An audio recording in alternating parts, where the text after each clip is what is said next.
तो देखिए यहाँ पर हम लोग क्या बात कर रहे हैं, हीटिंग डिवाइसेस की बात कर रहे हैं और ये जानना चाहते हैं कि जो हमने रेजिस्टेंस के बारे में पढ़ा था कि उसके 3 फैक्टर्स के बारे में पढ़े थे कि it directly proportional to length, it directly inversely proportional to area and it also depends on nature of material. तो ये सब बातों को जान के हम लोग अपने किस काम में लाए, ठीक है। तो सबसे पहले यहाँ पर हीटिंग डिवाइसेस की बात करेंगे, ठीक है।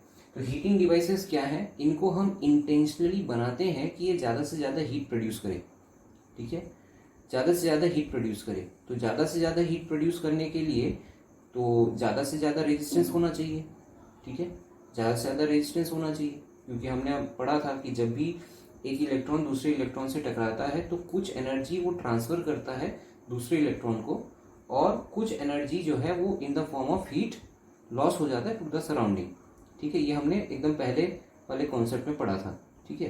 तो ये सब बातों को ध्यान में रखते हुए, ठीक है, जो इन्वेंशन करते हैं, जो इन्वेंटर्स होते हैं, ठीक है, किसी ने तो इसको बनाया होगा, हीटिंग आयरन को। हीटिंग गीज़र होता है आपके घर में, इलेक्ट्रिक हीटर होता है, इलेक्ट्रिक रूम हीटर होता है, ठंडी के दिनों में हम लोग यूज़ करते हैं, ठीक है, इलेक्ट्रिक फिलामेंट बल्ब होता है।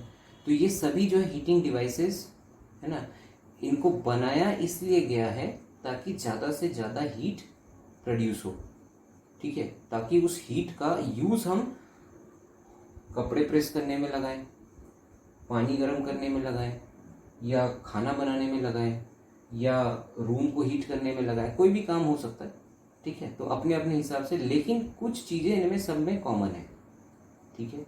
क्या कॉमन है, ठीक है, वही बात हम लोग यहाँ देखेंगे कि सब में एक बात ये कॉमन है कि सबका, जब भी आप इनको ओपन करके देखोगे, ठीक है, या बाहर से भी दिख जाता है ना, आप सब में ये देखोगे कि यहाँ पर एक कॉइल जैसा एक स्ट्रक्चर होता है, लाइक दिस, ठीक है। It is in the shape, इसको, इस शेप को हम लोग कॉइल शेप बोलते हैं, ठीक है, ये कॉइल है, ठीक है, स्पाइरल कॉइल,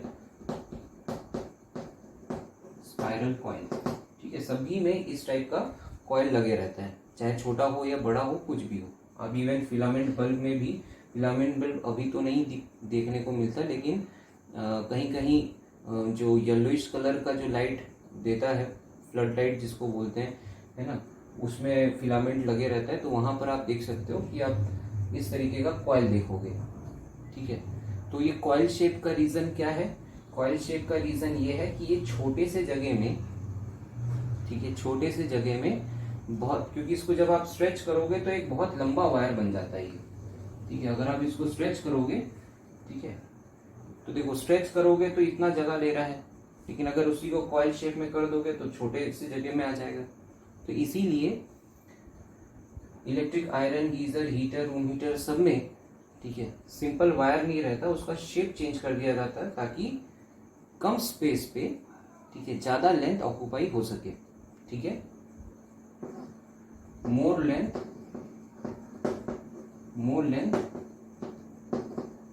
कैन ऑक्यूपाई, ठीक है, ठीक है, मोर लेंथ कैन ऑक्यूपाई, ठीक है, इसलिए उसका शेप कैसा है, कॉइल शेप में, ठीक है। तो ये बात समझ में आ गई। अब ये देखिए इसका रिलेशन कैसा है। आपको मालूम है कि लेंथ अगर बढ़ाएंगे तो क्या बढ़ेगा, रेजिस्टेंस, ठीक है, क्योंकि उनका तो डायरेक्ट रिलेशन है। और रेजिस्टेंस जहां बढ़ा वहां पर क्या बढ़ेगा, हीट डिसिपेशन। हीट डिसिपेशन मतलब हीट रिलीज, हीट रिलीज होना, रिलीज होने को ही हम लोग क्या बोलते हैं, डिसिपेशन, ठीक है। तो ज्यादा से ज्यादा हीट डिसिपेट होगा, ठीक है। तो ये जो बात है, पहला जो फैक्टर आपने पढ़ा था कि लेंथ अगर बढ़ाएंगे तो रेजिस्टेंस बढ़ेगा, और रेजिस्टेंस अगर बढ़ेगा तो हीट डिसिपेशन, हीट एनर्जी का जो रिलीज है वो भी ज़्यादा से ज़्यादा होगा, ठीक है। And that heat can be use for anything, चाहे आप उसको कपड़े प्रेस करने में लगाओ, या पानी गर्म करने में लगाओ, या रूम हीटर में लगाओ, या बल्ब जलाओ, ठीक है। तो देखिए ये उसका प्रैक्टिकल यूज हुआ। तो जो इस बात को जानते हैं वही ये बना पाए हैं, ठीक है, जो इस बात को जानते हैं वही ये चीज बना पाए हैं, ठीक है। तो हो सकता है कि आप भी इस बात को जान के कुछ अपने लिए कुछ बना सको, कोई एक हीटिंग डिवाइसेस, कोई भी चीज़, ठीक है। तो यहाँ पर देखिए लेंथ ज़्यादा रखा गया है ताकि ज़्यादा से ज़्यादा रेजिस्टेंस हो, और ज़्यादा से ज़्यादा रेजिस्टेंस होने की वजह से ज़्यादा हीट डिसिपेशन हो, ठीक है। ये पहला कारण है। दूसरा कारण, यहाँ पर जो हम लोग मटेरियल यूज़ कर रहे हैं जनरली इन सभी में, ठीक है, जनरली हम लोग एलॉयज यूज़ करते हैं, ठीक है।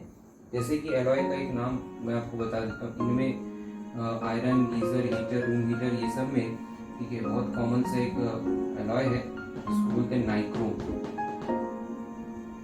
नाइक्रोम, ठीक है। और बल्ब फिलामेंट में हम लोग टंगस्टन यूज करते हैं, ठीक है। तो नाइक्रोम एक एलॉय है, ये भी एक एलॉय है, और टंगस्टन भी एक एलॉय है, ठीक है। एलॉय मतलब क्या है, ये 2-3 मेटल्स को मिक्स करके, ठीक है, बनाया गया एलिमेंट ही एलॉय होता है, ठीक है। तो नाइक्रोम और जो टंगस्टन है, दीज आर एलॉयज। तो एलॉयज ही क्यों यूज हुआ, ठीक है, एलॉयज ही क्यों यूज हुआ। मेटल्स भी तो डायरेक्टली यूज हो सकता है, मेटल वायर भी हम ज़्यादा से ज़्यादा लेंथ, तो वही काम करता। लेकिन देखिए ज़्यादा से ज़्यादा हीट जब डिसिपेट होता है, ठीक है, तो हो सकता है कि आपका मेटल पिघल जाए, ठीक है। तो एलॉयज यूज करने का रीज़न ये है, ठीक है। Property of alloy to be used as heating, ठीक है। तो प्रॉपर एलॉय की कौन सी प्रॉपर्टी है जिसकी वजह से हम उसे हीटिंग के लिए यूज करते हैं, तो आपको 2 रीजन बताने हैं। फर्स्ट रीजन कि एलॉयज का हाई मेल्टिंग पॉइंट होता है, ठीक है, हाई मेल्टिंग पॉइंट, ठीक है, होना ही पड़ेगा क्योंकि ज़्यादा से ज़्यादा हीट रिलीज हुआ, और अगर आपका मेटल होगा तो पिघल जाएगा, है ना। तो हर बार आपको चेंज करना पड़ेगा, तो बेटर है कि हम एलॉयज यूज़ करें। दूसरा रीज़न है कि उनकी रेजिस्टिविटी भी हाई होती है, हाई रेजिस्टिविटी, ठीक है।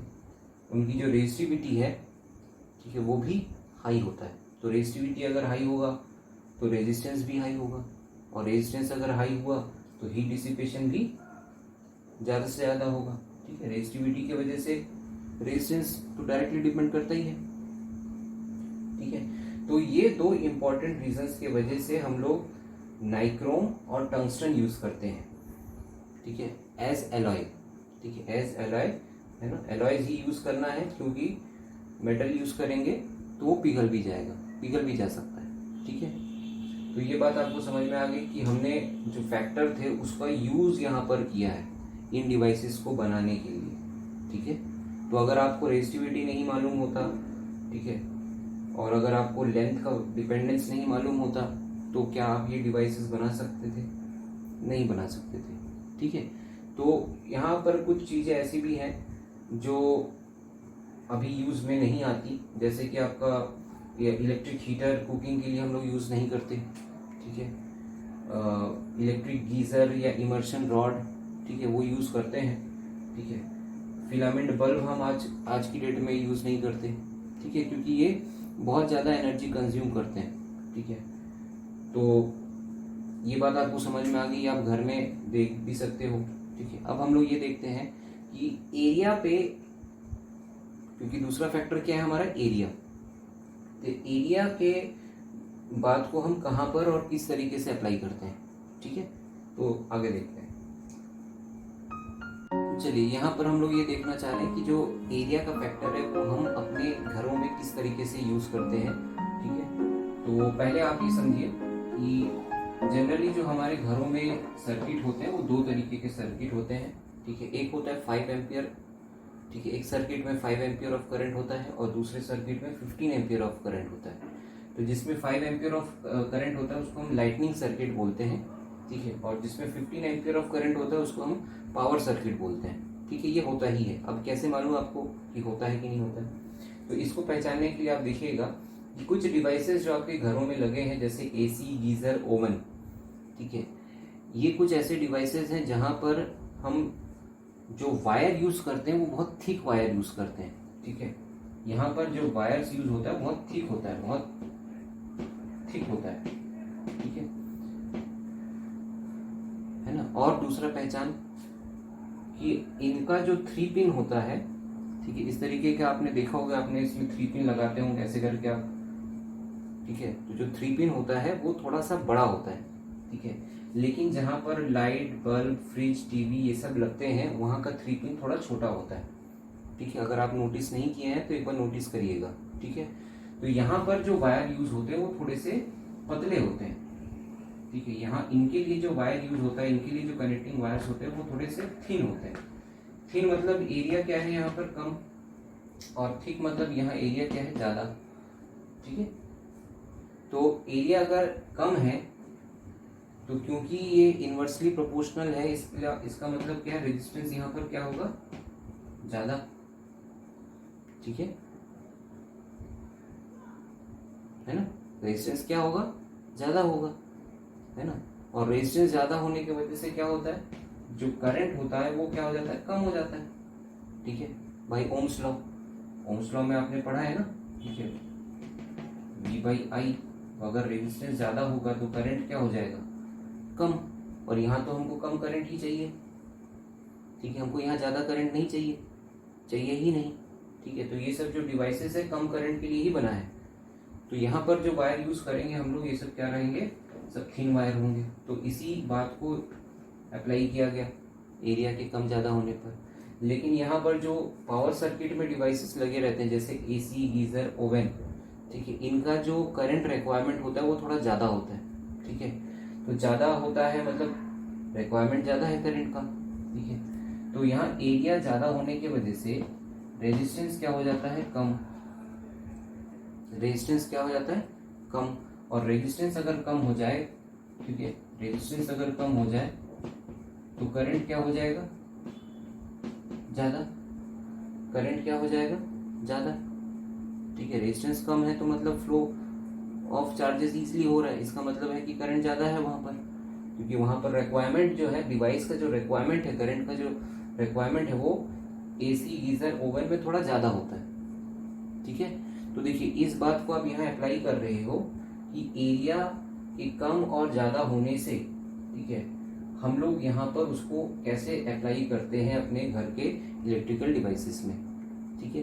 तो अगर आपको ये नोटिस करते हो या नोटिस नहीं किए हो तो आप देखिए कि जो टीवी, फ्रिज, फैन और जो भी इलेक्ट्रिकल कनेक्शंस हैं वो जनरली थिन ही होते हैं, क्योंकि उनका करंट रिक्वायरमेंट ही कम होता है, ठीक है।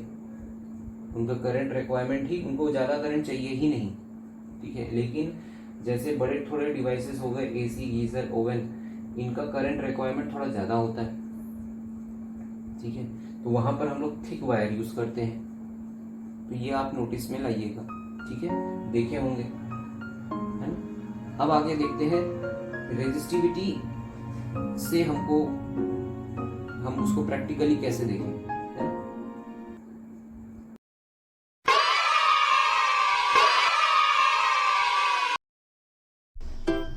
Thanks for watching. अगर आप इस वीडियो को देख के कुछ सीख पाए हैं तो लाइक, शेयर, सब्सक्राइब और कमेंट जरूर करिए। तब तक के लिए बाय, मिलते हैं अगले क्लास में।